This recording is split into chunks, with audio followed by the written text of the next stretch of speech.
Yo, what's good YouTube? It's your boy Day0511, aka Ricky Raymond Jr. And today's subject, man, we'll talk about Isaiah Thomas. I feel like Isaiah Thomas kind of fell out of the news, especially during this time. The only person we're talking about is LeBron James and who's going to go to LA Lakers to go play with LeBron James. And I feel like the media doesn't really cover this, but I feel like this offseason is going to be pretty big, especially not just for like the big market teams, but a lot of the smaller market teams and smaller market players. Even though I'm not considering Isaiah a small market player, but I just feel like at a player at what he did for the league and what he was doing before he wound up getting injured, I feel like his name should still be in discussion, but it's just not when it comes to free agency. And I do understand why, especially because how he fell out of rotation at the Denver Nuggets this season. But let's go back to where it all started, man. In 2017, Isaiah Thomas wound up re-aggravating his hip in the game 2 of the conference finals versus the Cavs. And that following season, they wound up trading Isaiah Thomas for Kyrie Irving and sent Isaiah over to Cleveland. There was a few other players and a few other draft picks, but that doesn't really matter. The two main players, and pretty much the main things that was in that trade offer was Isaiah Thomas to the Cavaliers, Kyrie Irving to the Celtics, and that 2018 Brooklyn pick to the Cavaliers, which we all know that we've kind of seen it. That's in the past. We're living history now, basically. I mean, the 15 games that Isaiah played for the Cavaliers, he played average 27 minutes, 36% on field goal shooting, 4.5 assists, 14.7 points per game. He later during that season was traded to LA Lakers, 17 games off the bench. Actually, he played 17 games, 16 games off the bench. He started only one game for the Los Angeles Lakers, but he averaged 26 minutes over there on 38% field goal shooting, 2.1 assists, and 15.6 points a game. And then, of course, for the Denver Nuggets, not a good season for him. He only averaged 15.1 minutes per game, 8.1 points per game, and 1.9 assists. But I think that Isaiah Thomas this offseason is really going to make an impact, and that goes back to what I was saying. If you guys didn't see my podcast yet for the Pelicans, where I talked about free agency and a lot of small market teams that just don't get the credit, and like teams that basically have small pieces and players that are just not big name players, but depending on where these players go, kind of leaves a huge impact on that team. And there's a few other players in the league like Chris Middleton, D'Angelo Russell, Brook Lopez. Can't think of any more, but those are just like the smaller name, not compared to the Kawhi Leonard and Tobias Harris. But I think Isaiah Thomas should most definitely be on one of those lists, due to the fact that I know a lot of people are thinking, Isaiah Thomas is washed up, but at the same time, Isaiah Thomas and Kawhi Leonard are definitely in the same boat. Now, I'm not saying Isaiah Thomas might come back at that superstar level how Kawhi Leonard did, but I think Isaiah Thomas most definitely rushed back way too early, and we could definitely see it in his game. You can see him in the hip. He just didn't move the same. He wasn't as quick. He couldn't really get past his defenders because he looked like he was still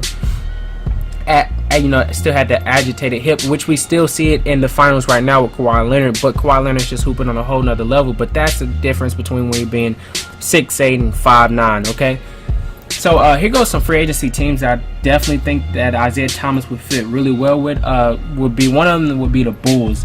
Now, I know the Bulls is not, and these teams that I'm saying here are not long term. Well, at least for this team, for the Bulls, I don't think Isaiah Thomas should be there long term. I think the Bulls should definitely look at taking a point guard in the offseason. But at the same time, I don't think the Bulls are going to turn their franchise around just in this offseason. I'm not going to get too deep into like free agency and stuff for the teams, just based off the fact that I'll probably drop another video separate on that.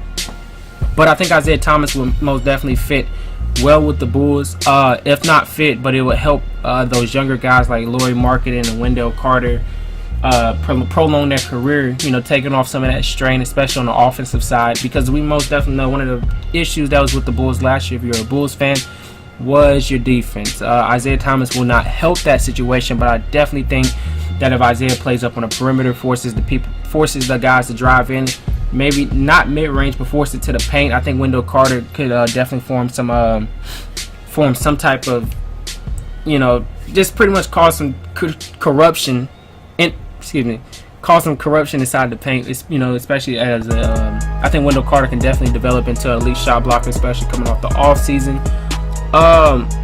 Another team would be the Phoenix Suns. Isaiah Thomas and Devin Booker and DeAndre Ayton. I think Isaiah Thomas would definitely fit there well. you know, pick and roll game with DeAndre Ayton, which is basically what the Phoenix Suns does now with Devin Booker. But with Devin Booker and DeAndre Ayton. But I think Isaiah Thomas, I feel like Isaiah Thomas on any of these teams would work just because of how young the teams are. And I think that if you're a GM, you just cannot pass up on Isaiah Thomas, not as a long-term solution, but maybe as a short-term, just because of his leadership and what he's been and how far he's been, you know, through his career.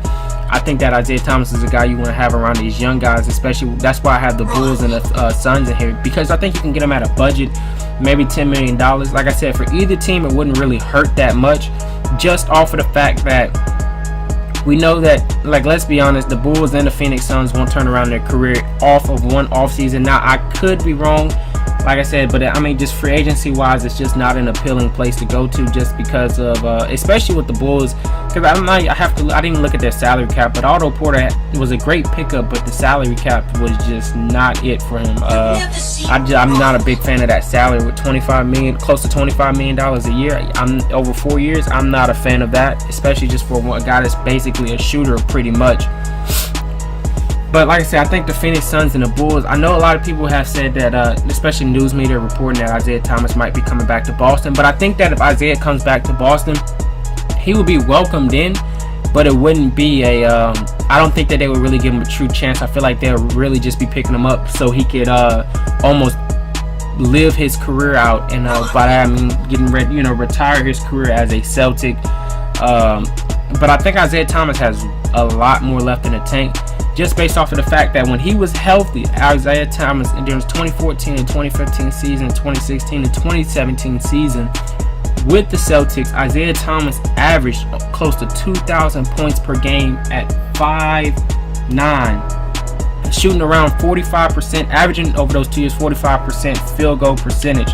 Now that was a healthy Isaiah Thomas, and just to put this into perspective for you guys, LeBron James over his career averages 2,000 points per game. 2,000 points per year, 2,000 points per year, shooting around at 50% field goal percentage, and that is at 6'8". So I think if you get a healthy Isaiah Thomas and you're able to incorporate him around some young guys, like I said, I feel like Isaiah Thomas is really going to be one of those guys that can spark off the bench, you know, whether he's not coming back as Mr. Fourth Quarter how he was when he played for Boston. I think Isaiah Thomas can definitely be a Lou Will type player, you know, a guy that can come off the bench, lead a team, and still be able to, you know, lead a team through the playoff series, coming off the bench, basically how Lou Will was the firepower for the Los Angeles Clippers, coming off the bench, especially as we've seen in that first round against the Golden State Warriors.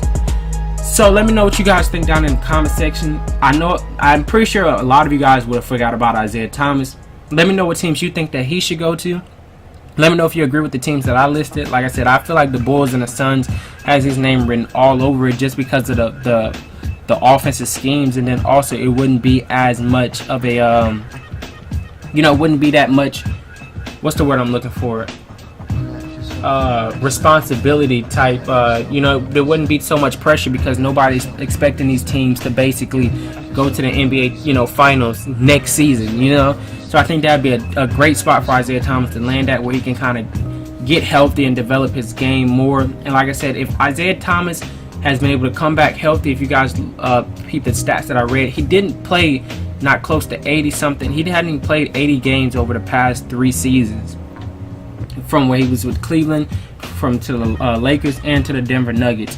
So I think that Isaiah Thomas has definitely been able to get a lot of rest in. Hopefully, there's not been any reports really of him being at a training camp. I mean, not training camp, but like a physical therapist. But I'm most definitely sure that he has been with the team physical therapist.